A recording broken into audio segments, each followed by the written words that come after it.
This coker got 42 operational boat. 44. 44 boat of working. Right? And we ain't the one that strip it this year. I just want to sell a young of in the car. You can't come in to pick out in the big market till the water is up to get to come in. When was the dredge with the coker? They come and the judge still behind the grinder for them there, and that was it. They need to bring a excavator with a pontoon and dig the channel and clear out the moor. Because if you see yesterday, they don't know much of the moor. We're really glad it's up for them. Right? I'll tell you part, the 4 boats are. How much fishermen receive this? Well, no money yet, no. More than 50 money. More than 50 money you want to get.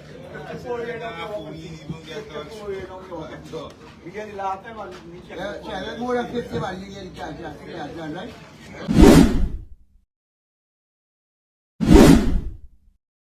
Welcome back to the Deep Dive, where we take the sources you provide us, tear them apart, and put them back together to give you the clearest view of what's happening.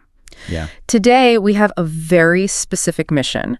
We're looking at the really urgent concerns that have been raised by fisherfolk. Specifically those operating out of the Good Fortuin Koker. Right, especially after a recent community meeting with Mr. Mohamed. And this is really a deep dive into crisis management, or maybe a lack thereof, and political accountability. How so? Well, our sources, they're a mix of things. We have firsthand reports of grievances, some very specific demands, and clear timelines for future government projects. And what you see is a community that's just caught. Exactly. Got it. Caught between a really crippling immediate crisis and this massive promise for the distant future. And that's the tension we need to analyze. So our mission today is twofold. First, we need to pull out the hard facts about these allegations of selective bias. In the financial aid distribution. Yes. And second, we have to look at the impact of the failing infrastructure, the waterways, the koker itself, and how that's affecting people's ability to just make a living. And for anyone listening who isn't familiar, a koker is basically a huge sluice gate. It's vital for managing water between the river and the land. So it's the absolute heartbeat of these local fishing operations. It is. So what we're looking at is a system failure on really multiple levels, and we're going to focus on what the fisherfolk themselves explicitly demanded. Which is concrete, immediate action. Yes, to fix what they see as financial unfairness and to repair this infrastructure that's been neglected for way too long. Okay, let's start with the money, the cash grant issue. This is where the financial pain seems most acute.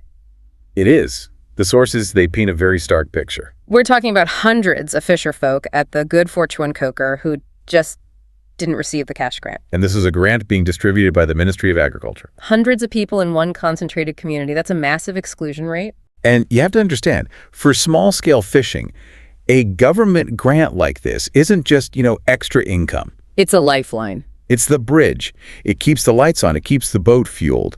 For hundreds to miss out, it suggests either the criteria were flawed or, as they allege, unfairly applied. And it seems to go beyond just a simple mistake. Our sources highlight an organization called WIN.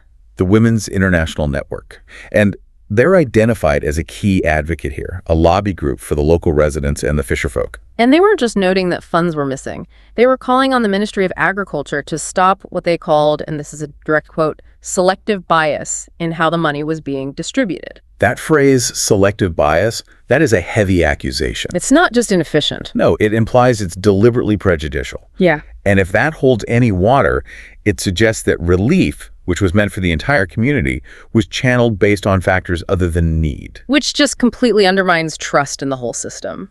Absolutely. So if you're a fisher, you're relying on seasonal work, you see grants being handed out right next to you, and you miss out. Under these kinds of accusations. It turns a really hard situation into a crisis of equity. Which is why the #1 demand is for fair and equal treatment. It has to be. Getting those funds to the hundreds who were excluded is the absolute fastest way to stabilize their immediate financial picture. But hold on. If they need cash right now, why is so much of the frustration also focused on physical infrastructure? Wouldn't the grant just solve the immediate problem? That's a critical question, and it really gets to the difference between survival and, viability. Okay. The cash grant, That's a lifeline for survival.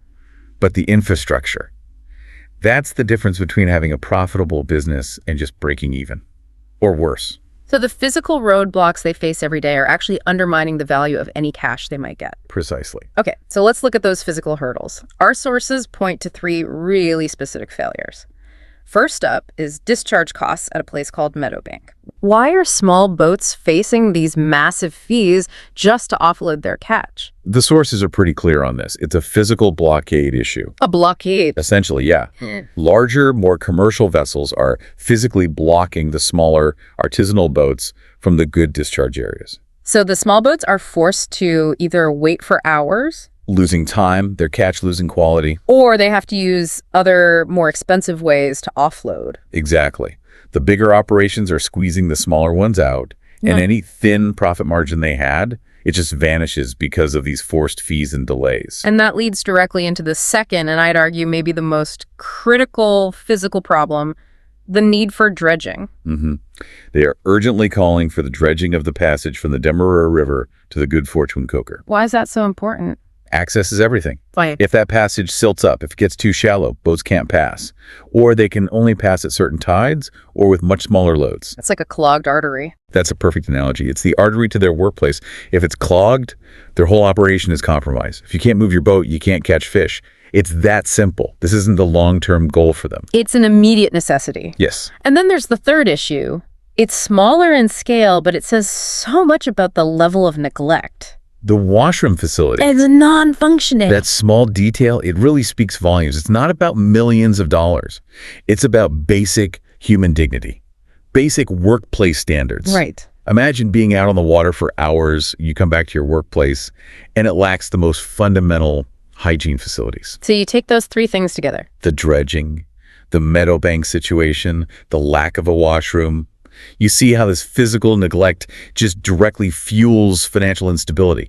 It compounds all the damage from the missed cash grant. It's a death by 1,000 cuts. Their own environment is working against them. Precisely. And that's what makes the future promise they were given so stark, such a contrast. Let's pivot to that. The Good Fortuin Pump Station project. This is a huge infrastructure initiative. Supposed to benefit the community. And the contract was awarded to the Sheriff Construction Group. So we're talking big-scale, long-term planning. Yes, and this is crucial.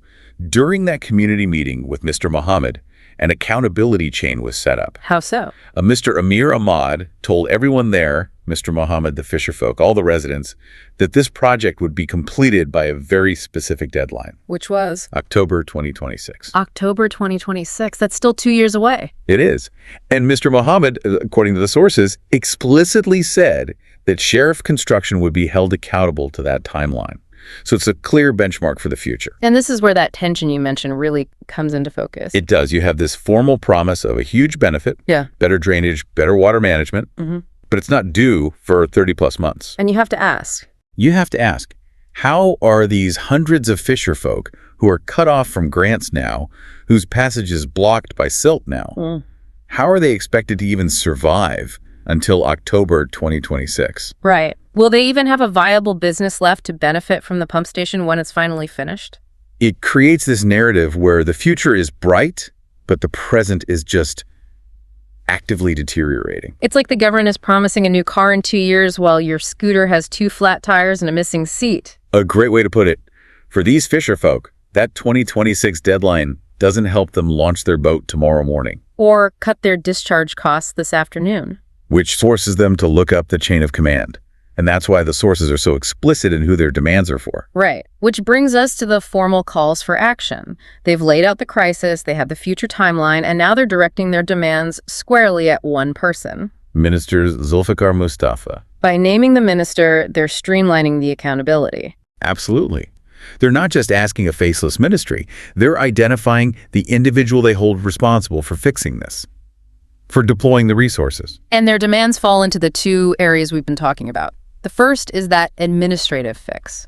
Addressing the cash grants. It's a demand for transparency, for equal treatment, and for an immediate stop to any selective bias. It's about restoring faith. It's not just an apology they want, it's a correction. It's getting the funds to the people who were excluded. And the second demand is more immediate. more physical. It's about taking immediate action to improve the conditions at the Koker. Which means allocating money now for that dredging. Yes, and intervening at Meadow Bank to deal with the congestion and the high costs. And, yes, fixing that non-functioning washroom. The demands are clear, they're comprehensive, and they're focused on one thing: protecting their ability to work. So they can stay productive long enough to actually see the benefit of that 2026 promise. That's the goal. So if we step back, you, the listener, you're looking at a community facing these layered threats. Financial exclusion, operational sabotage from the silt, failure of basic services. All set against the backdrop of this high-stakes but very distant infrastructure project. The central conflict here seems to be one of governance, of priorities. It is.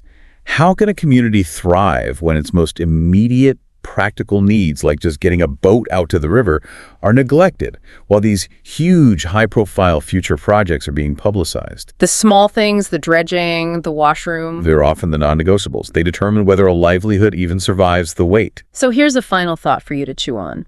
Think about the political pressure here. Minister Mustafa has to deliver both immediate aid and oversee these long-term projects. It's a balancing act. For the Good Fortuin Fisherfolk, they've laid out their crisis points: the money, the mud, and the metaphor of the broken facilities. So if you were the minister and your task was to keep that community viable, what stands out as the single most critical priority you have to address this week? What stops the collapse? Exactly. Does the urgency of fixing the financial bias outweigh the paralysis caused by the silted-up passage? Think about that tension. Immediate financial justice versus immediate infrastructural stability. The urgency of the present versus the accountability of the future. Thank you for joining us for the deep dive. We'll catch you next time.